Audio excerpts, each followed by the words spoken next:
Hi, this is Craig Lanigan, and I am going to give a video for History 530 at Liberty University. And my subject is the impact of Christianity on the American founding. I'd like to start with a quote that is debatable where it came from.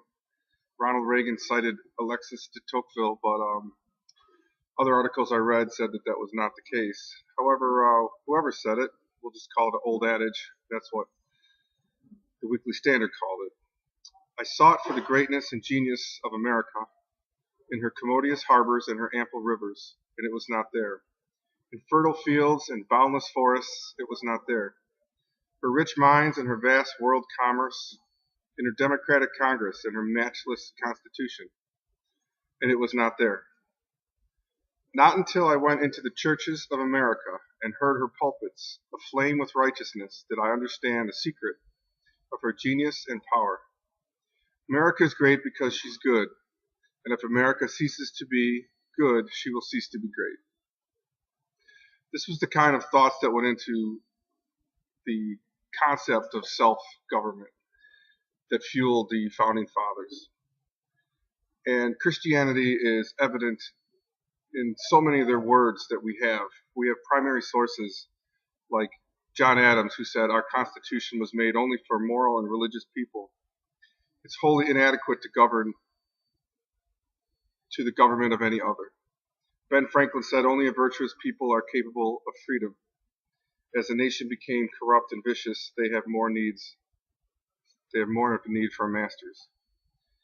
We see this everywhere, and yet, shockingly, people still debate the relevance of Christianity and religion in America. It's very relevant, and I want to share a story.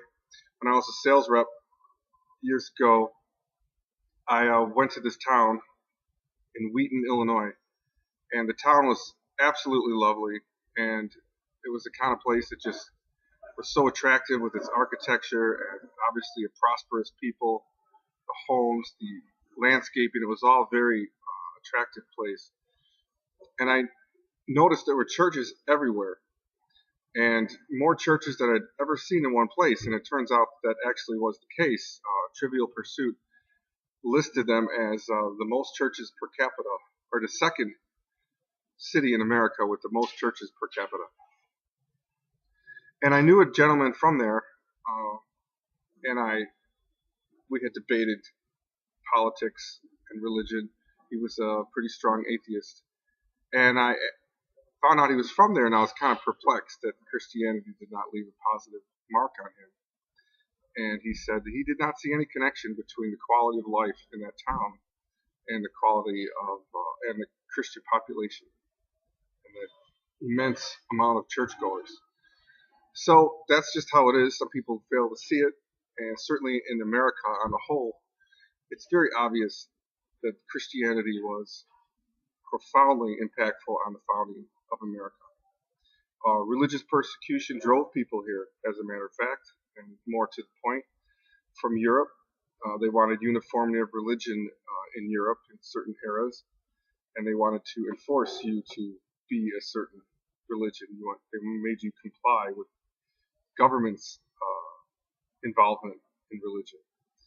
And so they seeked a better place to worship God, and that's told time and time again in the primary sources where people wrote records of their journey to America.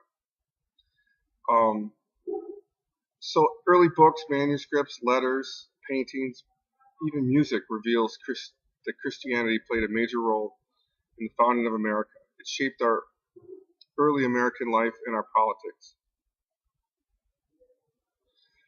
The hand of Christian people are seen in the founding of the Ivy League schools, our hospitals, and government documents and words of our founding fathers, like I've already mentioned, particularly the author of the Declaration of Independence. Jefferson said, "We are endowed by our Creator with certain inalienable rights." He said that in the Declaration of Independence. He also said, "with a firm reliance on the protection of divine providence." And the Declaration of Independence was a major document to separate us and found the country. Another profound thing he said is God who gave us life gave us liberty. Can the liberties of a nation be secure when we have removed a conviction that these liberties are the gift of God? Indeed, I tremble for my country when I reflect that God is just, and his justice cannot sleep forever. It's in our songs, it's in our patriotic music, it's contained all over our founding documents, and it's clear that Christianity had enormous impact on the founding